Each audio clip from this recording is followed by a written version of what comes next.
Okay, so let's start with flora and fauna. Okay, इससे पहले हम लोगों ने जो है बायोडाइवर्सिटी के लॉस के लिए रिस्पॉन्सिबल फैक्टर्स के बारे में पढ़ाई की थी, और हम फ्लोरा एंड फाउना के बारे में बात करने वाले हैं। ये होता ही क्या है, तो पहले देखो जितने भी डिफरेंट टाइप के प्लांट्स होते हैं, okay, all the different kinds of plants living in their natural surroundings are called the flora of that place. Okay, जो अलग अलग टाइप के प्लांट्स जो अपने नेचुरल सराउंडिंग्स में जो रहते हैं वो उस जगह के फ्लोरा कहलाते हैं, और दूसरी तरफ all the different kinds of animals living in their natural surroundings are called the fauna of that place. Okay, जो डिफरेंट टाइप के एनिमल्स जो अपने नेचुरल सराउंडिंग में रहते हैं वो जो है उस जगह के फौना कहलाते हैं, और साथ साथ टुगेदर जो है फ्लोरा और fauna of a place form the biodiversity of that place. Flora और फौना जो है वो मिलके ही जो है बायोडाइवर्सिटी जो है फॉर्म करते हैं। Now all the components of the environment are interdependent. ये तो हम लोग देख चुके हैं कि इन्वायरमेंट का हर एक कंपोनेंट जो है वो इंटरडिपेंडेंट है, अन्योन्याश्रित है, उसी पर आधारित है। Now any change in one component में affect all the other components. किसी एक कंपोनेंट में एक बदलाव जो होगा वो बाकी सारे कंपोनेंट्स को प्रभावित करेगा, and so we need to conserve biodiversity for our survival and to maintain the natural ecological balance.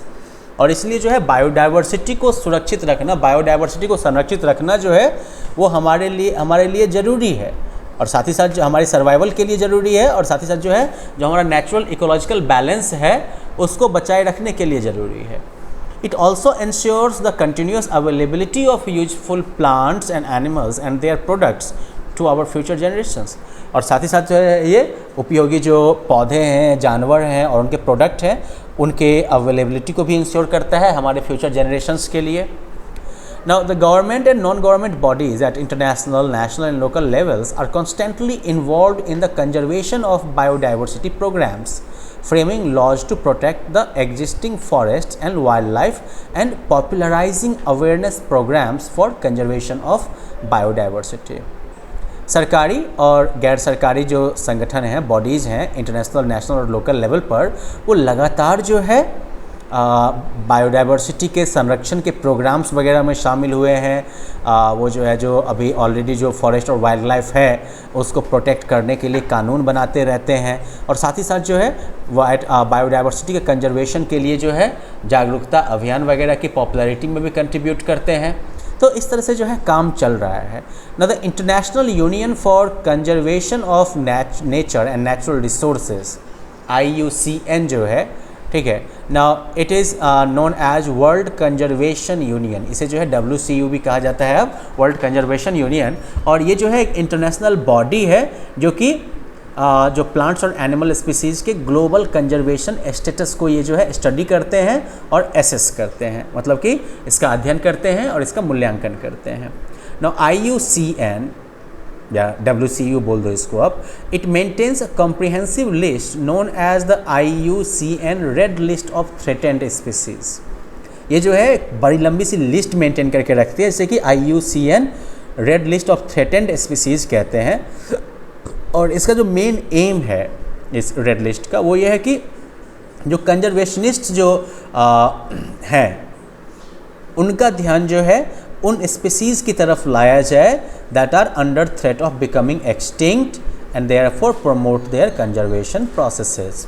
इस रेड लिस्ट का पर्पस है जो संरक्षक सब जो होते हैं, कंजर्वेशनिस्ट जो हैं, चाहे इंडिविजुअल्स हों या ग्रुप्स हों, ठीक है ना, उनका ध्यान जो है उन स्पीसीज़ की तरफ आकर्षित करना जो कि एक्सटिंक्ट होने का खतरा फेस कर रहे हैं, और इस तरह से उनके जो है कंजर्वेशन प्रोसेस को जो है बढ़ाना।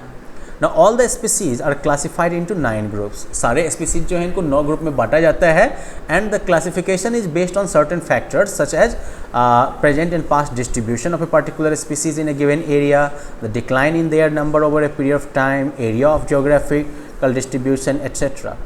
और ये जो क्लासिफिकेशन होता है वो कुछ फैक्टर्स पर बेस्ड होता है, जैसे कि एक पर्टिकुलर एरिया में जो है एक पर्टिकुलर स्पीसीज़ का, एक पर्टिकुलर एरिया में एक खास स्पीसीज़ का जो है पहले अभी क्या डिस्ट्रीब्यूशन है, अभी मतलब कैसे मौजूद है, कितनी संख्या में मौजूद है, पहले कैसी संख्या में मौजूद था, जिससे पता लगेगा ना कि घट रहा है या बढ़ रहा है, या फिर उनका नंबर जो है वो समय के साथ कितना घटा है, उनके जोग्राफिकल डिस्ट्रीब्यूशन का क्या है एरिया, तो किस किस जगह पर वो कैसे कैसे मौजूद हैं। इसके आधार पर ये कैटेगरीज क्या क्या हैं, तो एक्सटिंक्ट जो गायब हो गया है, फिर एक्सटिंक्ट इन द वाइल्ड मतलब जंगल में अपने नेचुरल हैबिटेट में गायब हो गया है, जू वगैरह में होगा। क्रिटिकली इंडेंजर्ड जो बिल्कुल मतलब भयानक तरीके से खतरे में है, एक्सटिंक्ट होने के कगार में है। इंडेंजर्ड जो खतरे में है, कगार अब ध्यान नहीं दिया गया तो एक्सटिंक्ट हो जाएगा। वल्नरेबल ऑफ अगेन जो कि मान लो कि खतरे की खतरा फेस कर रहा है, ध्यान नहीं दीजिएगा तो फिर वल्नरेबल से इंडेंजर्ड होगा, इंडेंजर्ड से एक्सटिंक्ट हो जाएगा। फिर नियर थ्रेटेंड जिस पर कि खतरे की आंच आने वाली है। लीस्ट कंसर्न जिस पर कि मान लो कि इसके बारे में बिल्कुल चिंता करने की ज़रूरत नहीं है अभी। फिर डाटा डेफिशिएंट मतलब कि जिनके बारे में सफिशिएंट डाटा नहीं अवेलेबल है, और नॉट इवेलुएटेड जिनके बारे में स्टडी नहीं की गई है। तो अब जो है इनमें से कुछ के बारे में हम देखते हैं, जैसे कि एक्सटिंक्ट स्पीसीज़ के बारे में हम शुरू करते हैं। तो species of plants and animals which are not found now but once lived on earth are called extinct species. तो बेसिकली प्लांट्स और एनिमल्स के ऐसे स्पीसीज जो कि अब नहीं पाई जाती हैं, लेकिन एक टाइम में जो कि अर्थ पर जिंदा थी, जो अर्थ पर रहा करती थी, तो उन्हें जो है हम एक्सटिंक्ट स्पीसीज कहते हैं, ठीक है ना। जैसे कि मिलियंस ऑफ ईयर्स पहले जो है डायनासोर अर्थ पर रहते थे, ठीक है। और फिर साइंटिस्ट का ये विश्वास है कि हमारा अर्थ जो है वो सडनली ठंडा हो गया, ठीक है ना। और डायनासोर जो थे, dinosaurs could not adjust to the sudden changes in the climate, और डायनासोर जो थे वो क्लाइमेट में होने वाले इस सडन चेंज के प्रति एडजस्ट नहीं कर पाए। So all of them died and now have become extinct, और इसलिए वो सब के सब मर गए और अब एक्सटिंक्ट हो गए हैं। There are several other theories also regarding the extinction of animals. और भी बहुत सारी थ्योरीज हैं एनिमल्स के एक्सटिंक्शन के रिलेटेड, जैसे कि the dodo bird became extinct mainly due to its hunting for food. Dodo bird जो है वो गायब हो गया, एक्सटिंक्ट हो गया, सिंपली बिकॉज सबने जो है खाने के लिए इसका शिकार कर लिया। फिर जो नीलगिरी हॉली या क्राइपेंसी जो प्लांट्स हैं इंडिया के, ये जो है रिसेंटली एक्सटिंक्ट हो गए हैं। दूसरी जो कैटेगरी है एक्सटिंक्ट इन द वाइल्ड, मतलब हो गया जबकि when a species no longer exist in its natural habitat is also known only to survive in and is known only to survive in captivity like zoo, it is said to be extinct in the wild. जब कोई species मान लीजिए कि अपने natural habitat में नहीं पाया जाता है और सिर्फ जो है कैप्टिविटी में जिंदा है, मतलब कि जू वगैरह जैसी जगहों पर, ठीक है, तो फिर इसे जो है एक्सटिंक्ट इन द वाइल्ड कहा जाता है। जैसे कि ये पिंक हेडेड डक या फिर चीता, ये जो है हमारी कंट्री के वाइल्ड इन्वायरमेंट से जो है गायब हो चुके हैं। फिर क्रिटिकली इंडेंजर्ड स्पीसीज़ की बात करें तो ये वो स्पीसीज़ हैं जो कि एक्सटिंक्ट होने के लिए ज़बरदस्त जो है हाई रिस्क पर हैं। Species that are at extremely high risk of becoming extinct are listed in extremely endangered species. वो स्पीसीज जो कि एक्सटिंक्ट होने के का बहुत ही हाई रिस्क फेस करती हैं, तो उन्हें जो है एक्सट्रीमली इंडेंजर्ड स्पीसीज की कैटेगरी में डाला गया है। For example Balearic shearwater duck, ये जो है एक्सट्रीमली इंडेंजर्ड स्पीसीज की कैटेगरी में है। The Malabar large spotted civet and pygmy hog are some critically endangered species living in India. जो मलाबार के जो लार्ज स्पॉटेड सिवेट और पिग्मी हॉग हैं, ये भी जो है क्रिटिकली इंडेंजर्ड स्पीसीज कैटेगरी में आते हैं इंडिया में। फिर आगे बात करते हैं इंडेंजर्ड स्पीसीज़ की। ये स्पीसीज़ वो हैं जो कि अगेन एक्सटिंक्ट के हाई रिस्क पर हैं और नियर फ्यूचर में, ठीक है, अपनी संख्या में डिक्लाइन की वजह से, ठीक है ना, और उनके हैबिटेट में ड्रास्टिक चेंजेस की वजह से। So basically species that are at high risk of getting extinct in near future due to decline in their number and a drastic change in habitat are called endangered species. तो basically species जो जिनका कि extinct होने का risk ज़्यादा है near future में, भविष्य में, उनकी संख्या में काफ़ी तेज़ी में होने वाली गिरावट की वजह से और उनके आवास में जो है ज़बरदस्त चेंजेस की वजह से, तो उन्हें हम इंडेंजर्ड स्पीसीज़ कहते हैं। जैसे कि Asian elephant, golden mole, pink pigeon, Bengal tiger, blue whale, Asiatic lion, right, sea turtle या ग्रीन टर्टल, फिर गंगा रिवर डॉल्फिन, ये सारे इस कैटेगरी में आते हैं। और फिर इसके अलावा कुछ ऑर्किड्स वगैरह जो हैं ये इंडेंजर्ड प्लांट स्पीसीज़ में आती हैं। यहाँ पर जो एक एक्स्ट्रा इन्फॉर्मेशन कि इंडिया में जो है दुनिया के वाइल्ड टाइगर्स की आधी से ज़्यादा आबादी है। 65% एशियन एलिफेंट्स हैं और 85% जो ग्रेट वन हॉर्न राइनासोरस हैं वो मौजूद हैं और 100% एशियन लायंस यहाँ पर मौजूद हैं, ठीक है। और इंडिया जो है जो 12 जो मेगा बायोडाइवर्सिटी कंट्रीज़ हैं दुनिया की, उनमें जो है उनमें इंडिया का नंबर जो है वो छठा आता है। अब आगे बात करते हैं हम लोग वल्नरेबल स्पीसीज़ के बारे में। इनमें ऐसे स्पीसीज़ आते हैं, species that already exist in low numbers and may become endangered if the causative factors like habitat destruction, environmental disturbance or illegal hunting continue to operate are called vulnerable species. Okay, तो basically ऐसे speed जो कि already कम संख्या में मौजूद हैं और जो खतरे में आ सकते हैं अगर जैसे कि हैबिटेट डिस्ट्रक्शन या एनवायरमेंटल डिस्टर्बेंस या इलीगल हंटिंग जैसे जो फैक्टर्स हैं वो कंटिन्यू रह जाते हैं, तो ये सब वल्नरेबल स्पीसीज़ कहलाते हैं, जैसे कि हिप्पो, पोलर बेयर, ये सब इस कैटेगरी में आ जाते हैं आपके गोल्डन लंगूर।